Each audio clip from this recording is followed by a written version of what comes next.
The rain hadn't stopped for hours.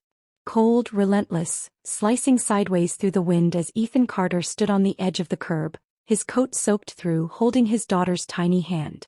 She was 7, barely up to his waist, bundled in a jacket 2 sizes too big. Her lips trembled, but she didn't complain. Ethan never taught her to. He looked at the plane through the fogged glass of the terminal window. Flight 782 to Chicago. The final call had already echoed twice through the loudspeakers. This was it. Their first trip in 3 years. He'd scraped together every penny from extra shifts at the garage to afford the tickets. Not for a vacation. He didn't believe in those. They were going to visit his late wife's parents, Lily's grandparents, because Lily had started asking questions. About her mother. About where she came from. And Ethan didn't want her memories to come only from faded photos. At the check-in counter, the attendant had frowned. "Sir, I'm afraid there's been an error. You're booked in first class." Ethan blinked. "No. I bought economy. Discount even." He double-checked. "No, sir. It says seat 1B. That's first class." He didn't argue. He assumed it was a glitch, a mercy from the universe. Maybe someone canceled. Maybe the system hiccuped. Either way, he wasn't about to question something good. Not today. Inside the plane, Lily's eyes went wide at the soft seats, the glowing lights, the warmth. "Is this how rich people fly, Daddy?" she whispered. He smiled. "I guess so, honey." But just as they settled in, a commotion started behind them. A woman, clearly pregnant, leaned against the wall near the flight attendant station, pale and dizzy. He was trying not to panic. "I'm okay," she kept insisting. But she wasn't. She looked like she hadn't slept in days. The crew murmured quietly. Her seat was in the back. No recline. Near the lavatories. Ethan didn't hesitate. "Ma'am," he said, gently tapping the steward's shoulder, "she can have my seat." The attendant blinked. "Sir, you don't have to." "I know," he said, already standing. "Let her sit. And maybe bring her something warm." He scooped up Lily and their backpack, headed down the narrow aisle, and didn't look back. Row 37. That was more familiar. Tight, cold, loud. But Lily leaned her head on his shoulder and he held her tight, thinking maybe, just maybe, he'd done something right. What he didn't know, what he couldn't have imagined, was that the woman he gave his seat to wasn't just pregnant, exhausted and grateful. He was Sophie Alden. The billionaire who owned the plane. Ethan didn't think about it again. He never did things for recognition. After they landed, he and Lily waited nearly 40 minutes in the baggage claim because one of their suitcases had been misplaced. By the time they got to the exit, the terminal was nearly empty. He saw the pregnant woman being whisked away in a sleek black car, the kind with tinted windows and a driver in a suit. He didn't connect the dots. Why would he? To him, she was just someone who needed a little more comfort than he did. That night, they stayed in a modest motel an hour outside Chicago. He let Lily sleep in the big bed while he laid on the pull-out couch, scrolling through job listings on his cracked phone. The garage back in Detroit had cut his hours again. And with inflation climbing, even ramen noodles felt expensive. He rubbed his temples, thinking of how little he had left in his account, and how much longer he could keep pretending things were under control. The next morning they went to the cemetery. Snow had fallen overnight, leaving a clean white blanket over the graves. Lily placed a handmade card on her mother's headstone. Ethan stood behind her, silent, shoulders tense. He wished he could give her more. More stories. More answers. More of the woman she barely remembered. On their way back to the motel, they passed a sleek building with mirrored windows. Lily stared up at it. "What's that?" she asked. "Probably some corporate office," Ethan said. "Lots of important people inside." He had no idea that on the top floor of that very building, Sophie Alden was watching a video feed from her plane. She had been told there was a man who gave up his first-class seat without hesitation. He wanted to know who he was. Not for PR. Not for charity. But because when she'd sat down, exhausted and overwhelmed, she'd felt something she hadn't felt in a long time. Safe. Sophie wasn't just pregnant. She was also recently betrayed. Her fiancé had walked out 2 months ago, unable to handle the idea of a child disrupting their perfectly curated life. She hadn't told anyone. Not even the board. That day on the plane, she'd been flying back from a doctor's appointment she had kept secret. That was the day she realized she didn't have anyone in her corner. Until Ethan. Claire, her assistant, entered the office. We found him. Ethan Carter. Single dad. Auto mechanic. Lives in a rough part of Detroit. Took unpaid leave to bring his daughter to see her grandparents. Sophie stared at the photo on the file. Ethan, holding Lily's hand, standing in line at security. What do you want to do? Claire asked. Sophie didn't answer right away. She just looked out the window at the snowfall, thinking about how strange the world could be. How one act of quiet kindness could shake you more than $1 million deal. I want to meet him, she said finally. Not as Sophie Alden. Just as me.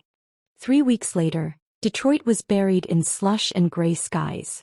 Ethan was back at the garage, fingers numb inside his work gloves, hunched over a sputtering engine that refused to cooperate.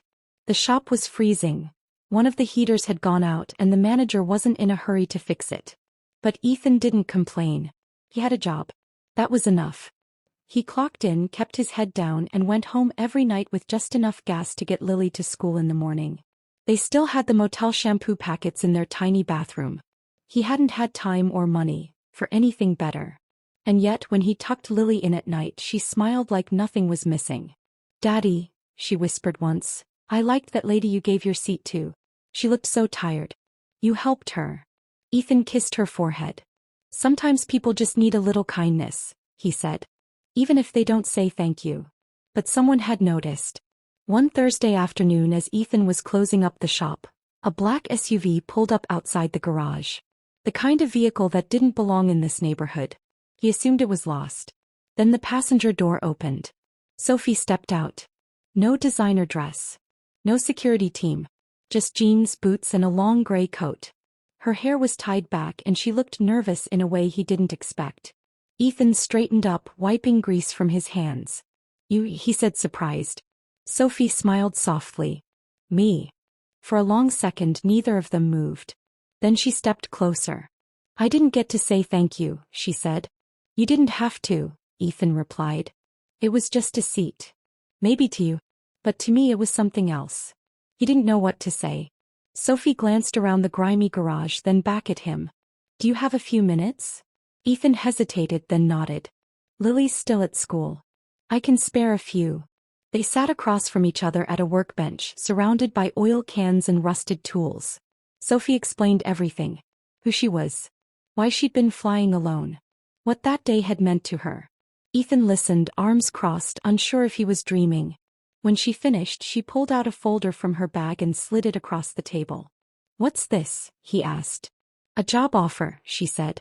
Head mechanic at one of my hangars. Full salary. Benefits. Housing. A better school for Lily. A future. He blinked. Why? Because you gave me something I didn't know I needed. Safety. Warmth. A reminder that not everyone wants something in return. Ethan looked down at the papers, hands shaking slightly. It was real. Legitimate. Life-changing. I'm not a charity case, he said. I know. You're a good man. That's the whole point. Just then his phone buzzed. A reminder from his landlord. Final rent warning. Eviction pending. Ethan turned the screen face down and stared at the folder again. What if I'm not cut out for something this big?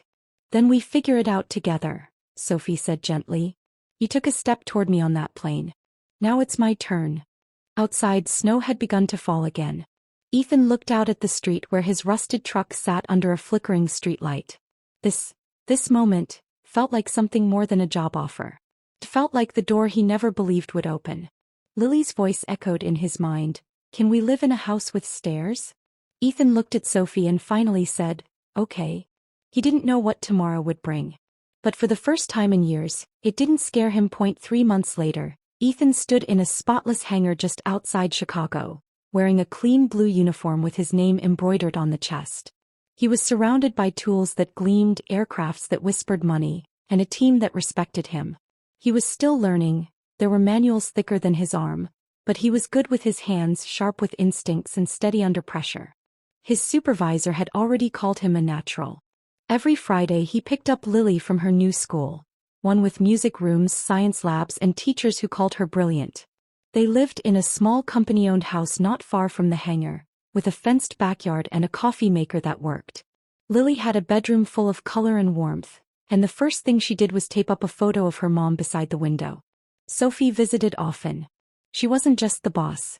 She was something else now.